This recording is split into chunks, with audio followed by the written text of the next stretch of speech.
Vivement cet été, bienvenue sur Première. Curieux de découvrir les différents événements proposés sur l'archipel de Saint-Pierre-et-Miquelon, cette émission y contribue. Après l'évocation de la Société des marins et de la Fête des marins, traditionnellement fêtée depuis des lustres sur Saint-Pierre-et-Miquelon, le 14 juillet à Saint-Pierre-et-Miquelon, mais également le Dunefest, un événement musical qui fête cette année sa 5e édition dans un lieu paradisiaque sur l'isthme de l'Anglade.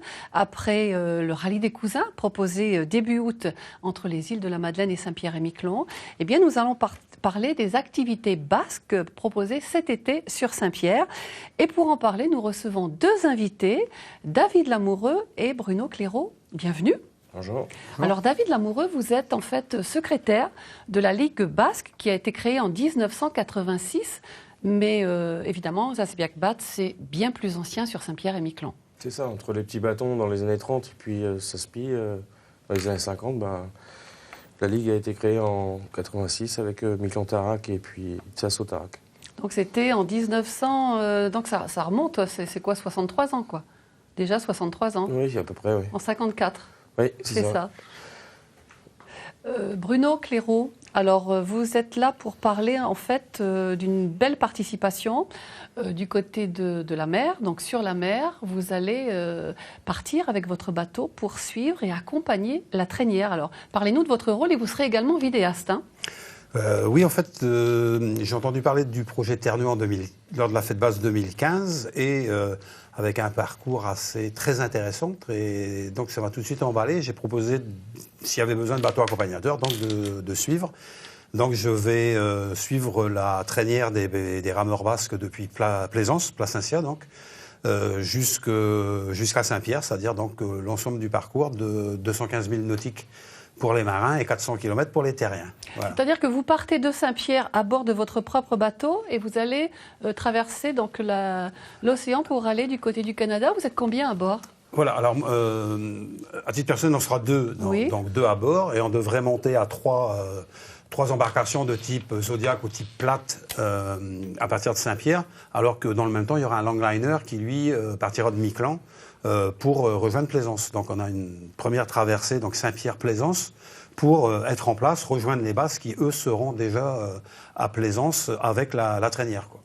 David Lamoureux, on en parle déjà depuis 3 ans, ce projet Terre-Nuit, Saint-Pierre-et-Miquelon, dans le sillage de nos ancêtres. Il était une fois 2 hommes, un Saint-Pierrais, Léo Aran, que nous connaissons bien, et puis quelqu'un qui est originaire des Pyrénées-Atlantiques, me semble-t-il, Michel Lastiri. Racontez-nous cette histoire et surtout ce projet qui a été donc dans leur propre tête et qui ensuite va prendre forme cette année. Disons que Michel Lastiri a travaillé sur Saint-Pierre il y a une vingtaine d'années. Et puis voilà, il a des contacts importants avec la population locale. Et puis ils ont monté le projet en 2003 et 2013 sur le Québec. Et donc avec Léo et Philippe, on a adhéré au projet en 2014. Voilà. Un projet qui rappelle les liens entre les premiers Basques pêcheurs qui débarquent dans les eaux froides de Terre-Neuve et les Basques, mais aussi les Bretons, les Normands, qui se sont installés sur l'archipel depuis. C'est ça, en fait c'est une histoire de pêcheurs. Hein. On est sur une île, donc après la traînière, c'est l'embarcation à bord des baleiniers, donc c'est un peu le Doris des goélettes. Hein. Le projet Terre-Nuit mobilise pas moins de 21 rameurs de tous âges. Et en fait, l'équipage est issu de l'entente de plusieurs clubs. Parlez-nous-en aujourd'hui. Disons qu'il y a à peu près une vingtaine de rameurs du Pays Basque. Ensuite, de 3 clubs, Pays Basque, Espagnol et Français. Et puis ensuite, viennent se rajouter des rameurs de Plasencia, des rameurs de Saint-Jean et les zigotos. Nous allons retrouver d'ailleurs ces rameurs, parce que ce ne sont pas des néophytes, bien évidemment. Donc il y a eu plusieurs essais. On va les retrouver donc, lors d'une séance précisément. Bénédiction d'une traînière vendredi dernier à Anglette, en Pays Basque. Ce bateau ira à Terre-Neuve, au Canada.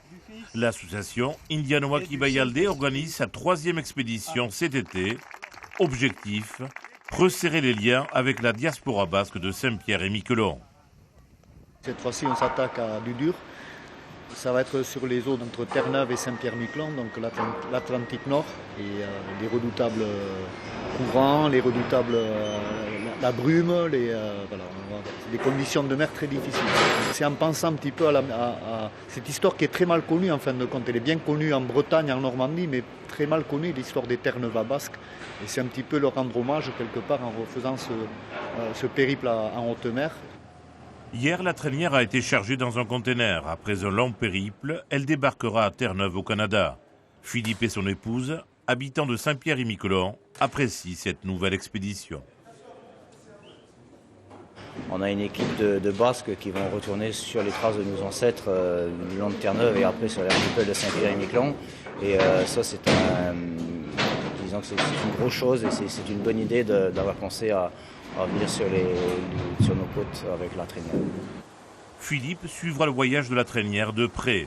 L'expédition Terre-Neuve-Saint-Pierre-et-Miquelon débutera le 27 juillet. Bon vent. Terre-Nuas, Saint-Pierre-et-Miquelon du 25 juillet au 15 août prochain dans le sillage de notre histoire. Alors l'émission d'aujourd'hui va vous donner un bel aperçu de ce qui va être proposé bien évidemment sur Saint-Pierre mais aussi sur Miquelon puisque beaucoup d'activités vont être organisées sur Miquelon. Un projet ambitieux que ce projet Terre-Nuas est porteur d'avenir d'ailleurs, David Lamoureux. Bah oui, parce que disons que déjà la traînière va rester sur Saint-Pierre et ensuite ça va nous permettre aussi de lier des contacts avec Itchassou pour la pelote. Donc c'est important pour l'avenir de nos jeunes. Et puis ensuite la création plutôt l'adhésion de la Ligue de pelote basque au réseau des maisons basques du monde. Et puis la pose de la première pierre aussi de notre nouvelle maison basque. Alors cette fameuse traînière, quel sera son parcours, Bruno ? Donc c'est 215 000 nautiques, comme je disais tout à l'heure, ce qui correspond à 400 km, donc avec un départ de Plaisance le 28 juillet. Et donc on va traverser la baie de Plaisance pour rejoindre Petite Forte, donc un petit village dans le nord de la baie de Plaisance, mais côté est de la péninsule de Burin, donc une zone qui n'est pas spécialement, je dirais naturellement fréquentée par les archipéliens, puisqu'on a tendance à aller plutôt du côté ouest de la péninsule de Burin. Et de Petite Forte, donc on va longer la côte de la péninsule de Burin pour descendre, donc avec une escale à Beaubois, qui est l'entrée de la baie de Mérissane, puis Saint-Laurent, puis l'Ameline, et puis le tour pour rejoindre Fortune avec une journée de repos et puis des festivités sur place. Et de Fortune, direction Harbour-Breton, donc complètement de l'autre côté, pour ensuite redescendre sur les Brunettes, avec un bivouac aux Brunettes, et l'arrivée ensuite sur Miquelon, avec là aussi une étape qui va durer quelques jours, puis l'Anglade, et enfin Saint-Pierre, juste avant la fête basque de Saint-Pierre.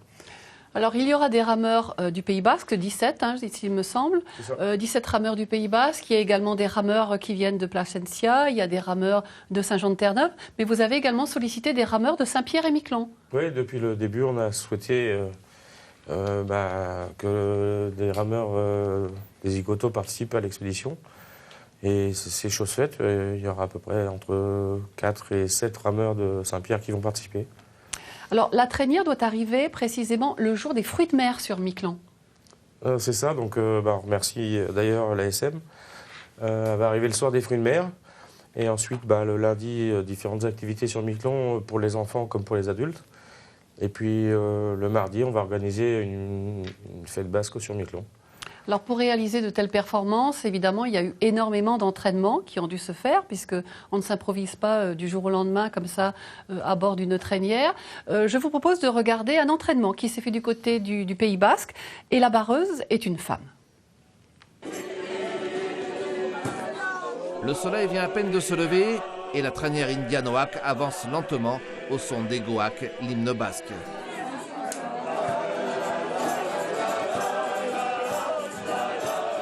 Bientôt arrive une nouvelle session d'entraînement sur la Dour. Les 13 rameurs seront aux ordres de Paola. C'est elle, la barreuse, qui mène la barque. Ce qu'on demande aux gens, c'est d'avoir une préparation physique rigoureuse, chacun de leur côté et dans son club respectif. Et en parallèle, on fait un entraînement par mois collectif où on fait vraiment du long. Bita Galdi, bat, bi. Galdi, Il faut absolument que les rameurs soient coordonnés. C'est la condition qui fait que le bateau va bien avancer ou pas. Les difficultés, c'est justement de garder cette cohésion dans le bateau sur une mer qui peut être parfois très agitée parce que bon, on connaît, c'est l'Atlantique Nord, donc on s'imagine que ça va quand même beaucoup bouger. Lorsque la traînière arrive pas loin du petit Bayonne, la tension monte à bord, les coups de rame se font précis et plus rapides. On est toujours en train de se préparer jusqu'au dernier moment et puis même au dernier moment il faudra encore se préparer parce que ramer sur une traînière c'est pas évident. On a des rameurs qui sont d'ici, du Pays Basque Nord et également du Pays Basque Sud, de Saraus. Donc ça nous demande pas mal de déplacements à chaque fois entre le Pays Basque espagnol et le Pays Basque français. Mais nous sommes tout le temps dans une phase de préparation. Donc on s'améliore tout le temps. Sur les bords de la Nive, le président a invité l'un des parrains de l'association, un voileux qui aime la rame. Je trouve formidable le projet de Indianoac Saint-Pierre-et-Miquelon avec tout le Pays Basque réuni et perpétuer la tradition. On ne peut que soutenir ce genre d'aventure.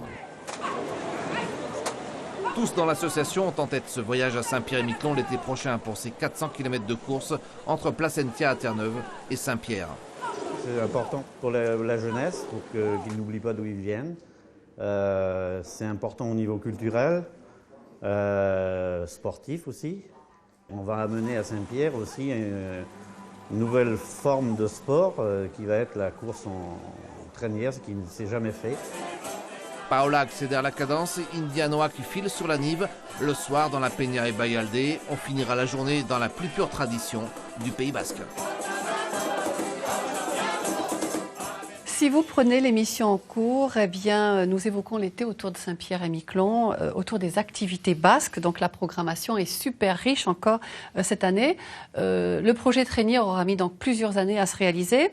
Il faut saluer la persévérance et l'efficacité de toutes les personnes qui se sont mobilisées pour que ce projet Traînière puisse prendre forme et surtout se concrétiser, David Lamoureux. Oui, exactement. En fait, ça a impliqué la Ligue de bonheur, mais il y a plein de gens extérieurs à la Ligue, au côté basque, qui s'impliquent aussi. Donc, c'est une bonne chose.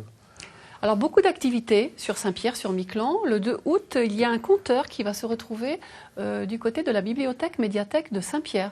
C'est ça, donc il y a un conteur basque qui va venir aussi. Donc, il va proposer à la bibliothèque que des enfants créent un conte basque qui sera proposé sur le fronton, je crois, le vendredi 11 août. Et puis sur Miquelon, il y aura un atelier conte aussi avec le conteur. Le samedi 5 août, normalement, est prévue une démonstration de la force basque. Alors effectivement, on fait venir 3 forces basques, donc il y aura des démonstrations, 4 ou 5 démonstrations sur les 10 jours, avec un leveur de pierre et puis 2 bûcherons. Et le hendier, que tout le monde connaît, le leveur de bottes de paille. Et puis en même temps, ce qui est un peu ressemble un petit peu à 2006, c'est les 4 joueurs de Manu qui vont proposer des parties, que ce soit à Saint-Pierre ou à Miquelon aussi.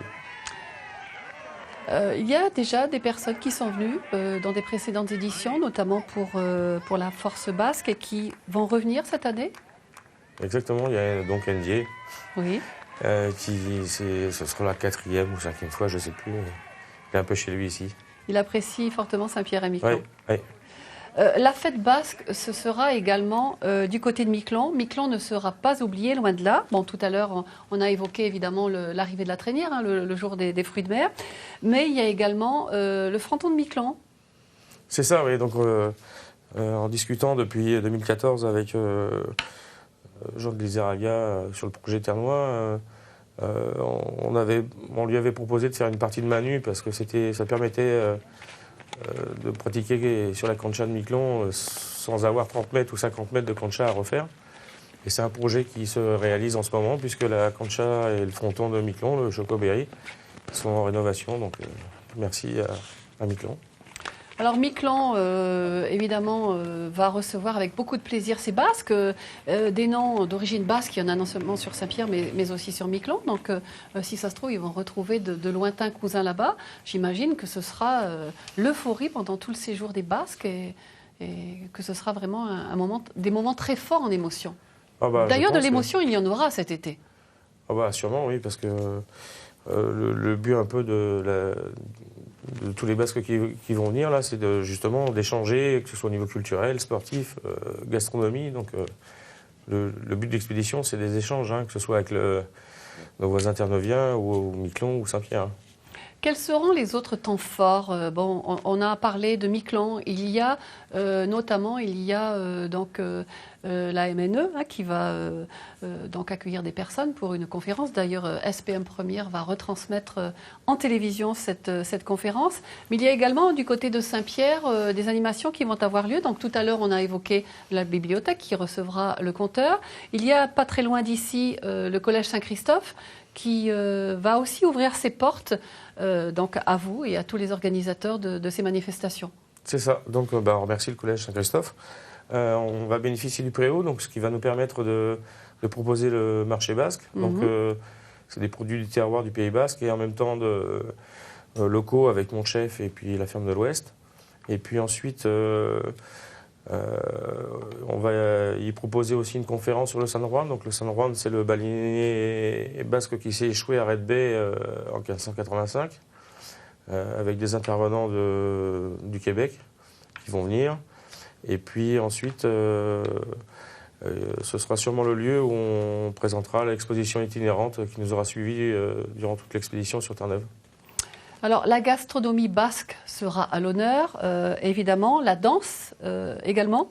C'est ça. Donc, en même temps que les joueurs de pelote, de Manu, Force Basque, on fait venir deux profs de danse du Pays Basque, d'Itchasso. Et puis, ils animeront des cours, notamment au centre aéré, à la maison des loisirs, pour les enfants. Bruno Clairaut, vous étiez surtout là pour parler de la logistique sur la mer, évidemment, mais vous avez dû prendre connaissance du programme qui est très riche cette année. Vous allez souvent suivre, évidemment, quand il y a des festivités, vous allez les suivre, vous allez les vivre. Qu'est-ce que vous pensez de ce qui est proposé cette année ? On va pas dire que c'est l'année basque, mais c'est l'année de la Ligue de Plaine Basque, en tout cas. Je veux dire, c'est vraiment un programme qui ne se reproduira pas tout de suite, puisqu'il est effectivement très, très important. Et puis bon, Terre-Neuve 2017, la traînière sur l'eau pendant près de 3 semaines, effectivement, c'est unique. C'est aussi la raison pour laquelle j'ai souhaité y participer.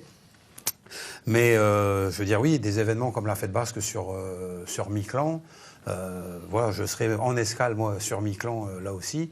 Je pense que c'est vraiment quelque chose d'important. La sortie d'un timbre, les conférences, les jeux basques classiques, enfin des compétitions de pala, etc. Donc, je veux dire, ça va vraiment être très, très, très intensif. Et voilà, non, c'est un super programme, quoi, je veux dire, voilà. David Lamoureux, il me semble que c'était en 2013 qu'il y avait Jean-Jacques Sabarros qui était en demi-finale ou en finale avec un pelotari basque. Est-ce qu'il revient Donc oui, c'est le pelotari, c'était Benoît, c'était notre éducateur et Jean-Jacques jouait avec lui, oui. Donc ils avaient été en finale, oui. Donc ce sera l'occasion de le revoir. Au niveau de la pelote, donc il y aura 3 équipes extérieures. Donc il y aura Benoît avec un coéquipier, il y aura notre éducateur actuel, Stéphane, avec son partenaire, et puis 2 joueurs cubains aussi. Et au niveau féminin, 2 équipes extérieures. Du Pays Basque aussi, d'Itchasso. Donc tout est déjà prêt. Vous en êtes où là? Parce que ça va venir vite maintenant. Hein. Dans un moment donné, oui. Donc là, on gère un petit peu l'urgence, et puis pour l'instant, ça se passe bien. On avance tranquillement sur le projet, et le stress arrivera le 25 juillet, je pense. Au niveau de la gastronomie basque, donc vous refaites appel aux mêmes personnes qui, chaque année, préparent devant le public avec autant de plaisir et d'enthousiasme? C'est ça, C'est la même équipe? Ce sont les mêmes équipes? C'est toujours Philippe qui est très actif au sein de la Ligue pour tout ce qui est événements gastronomiques. Et d'ailleurs, qui va nous aider mardi pour la venue de Shannon Devor. Donc merci à lui encore pour son soutien depuis toutes ces années. Alors Philippe, c'est tout de suite les odeurs, évidemment, avec ces énormes paellas qu'il nous confectionne avec toujours autant de chaleur. Est-ce que la paella sera encore d'actualité cet été ou est-ce que vous allez apporter autre chose? Non, on a la paella, pas trop. On cible plutôt les produits locaux. Donc on s'est axé depuis 2-3 ans sur des plats de morue. D'accord. Et un plat de confit. Donc la morue, ça reste un plat traditionnel. Donc voilà, on préfère proposer des produits locaux. Et puis les gens apprécient. Michel Lastiri était d'ailleurs aux côtés de Philippe Pupier, puisque Michel Lastiri est venu sur Saint-Pierre il y a plusieurs années et a travaillé dans un des restaurants de Saint-Pierre. C'est comme ça qu'il a vraiment découvert et qu'il a été enthousiasmé par la chaleur des Saint-Pierrais et des Miquelonnais. C'est ça. Donc c'est comme ça qu'est née cette envie de revenir et puis là, il aura beaucoup de plaisir évidemment à être là cet été. Les dépliants circulent déjà sur l'archipel, hein. Vous en avez distribué un petit peu partout? C'est ça, donc dans un premier temps, on a produit des flyers qui ont été distribués sur Terre-Neuve. Et puis là, est paru la semaine dernière dans l'écho des Caps le programme qui sera forcément amené à modification en fonction des aléas météo déjà. Et puis voilà, c'est distribué un peu dans tous les commerces. Et puis on remercie l'écho des Caps pour leur soutien aussi. Si vous souhaitez d'ailleurs remercier, parce que tout ça s'est fait avec énormément de personnes derrière, si vous souhaitez remercier des personnes aujourd'hui sur notre antenne, vous avez la possibilité de le faire? Sans l'appui des partenaires publics comme privés et de tous les bénévoles qui gravitent autour, rien ne serait possible. Donc chaleureusement, on les remercie et Mileshker. Bruno Clairaut, 2017, un cru assez particulier aux couleurs basques. Que dire à nos téléspectateurs qui ne sont jamais venus sur Saint-Pierre-et-Miquelon et qui hésitent encore à venir? De l'extérieur? De l'extérieur. Avec que l'été est court, mais qu'il est très intense et que voilà, les activités ne manquent pas. Et que cette année, la couleur basque, effectivement, va s'étendre sur 3 semaines, ce qui est plus court d'habitude. Et effectivement, avec encore une fois de belles animations, que ce soit sur Miquelon, sur l'Anglade, puisqu'il y a aussi une escale sur l'Anglade, avec des bivouacs, etc., auxquels les gens pourront effectivement, ce sera festif, des musiciens terneuviens, des musiciens locaux. Et 2 musiciens bretons. Voilà. Qui joueront de la musique traditionnelle aussi. Donc on voulait que ce soit multiculturel aussi. Donc voilà. Donc c'est pas réservé effectivement aux équipages, c'est effectivement l'occasion d'un rassemblement festif. Je pense par exemple sur l'Anglade, ça sera particulièrement sympathique. Et puis après, il y a tout le déroulé sur Saint-Pierre plus classique, quoi. Parler du Pays Basque, c'est parler de gastronomie, évidemment, mais c'est parler aussi de musique. Donc, Rockbat va être encore présent cette année? Rockbat est partie prenante depuis quelques années. Et Rockbat sera présent à Placencia avec nous. Et puis, sera présent à Miquelon aussi. Et sur la fête basque de Saint-Pierre aussi. Donc, c'est très bien. Est-ce que la relève est assurée au niveau de la danse, justement, David concernant les danses basques à Saint-Pierre-et-Miquelon? Je pense qu'ils font des efforts et qu'il commence à y avoir certains jeunes. Donc c'est de bon augure pour la suite. C'est comme pour la pelote, les jeunes reviennent. Donc c'est une bonne chose. Donc, quelquefois, on peut avoir les mamans et puis quelques années après, on peut avoir aussi les filles qui s'initient et qui ont envie de continuer ces traditions. C'est ça. C'est souvent par tradition aussi. En tout cas, merci beaucoup d'être venu ce soir nous parler de cette fête basque donc, sur Saint-Pierre-et-Miquelon. On rappelle le début des festivités. Donc l'arrivée de la traînière se fera à Miquelon le 6 août. Oui. Ensuite, le 8 août, soirée à la maison de loisirs avec partie de manu en extérieur et puis démonstration de force basque. Le mercredi 9 août, on fait la traversée Miquelon-Langlade. Le 10 août, on arrive à Saint-Pierre avec la traînière. Et du 10 août au 15 août, avec le moment fort, le dimanche 13 août, sur Saint-Pierre. Et puis des parties de pelote en journée à partir du 2 août sur la Cancha. En tout Merci David d'être venu aujourd'hui. Merci Bruno de nous avoir éclairé sur tout ce qui va se passer côté mer, côté terre aussi. Donc, et puis merci à vous tous. Merci à vous téléspectateurs de nous avoir suivis. Restez attentifs bien évidemment puisqu'on a encore d'autres événements sur l'archipel de Saint-Pierre et Miquelon et on se fera un plaisir de les partager avec vous. Au revoir.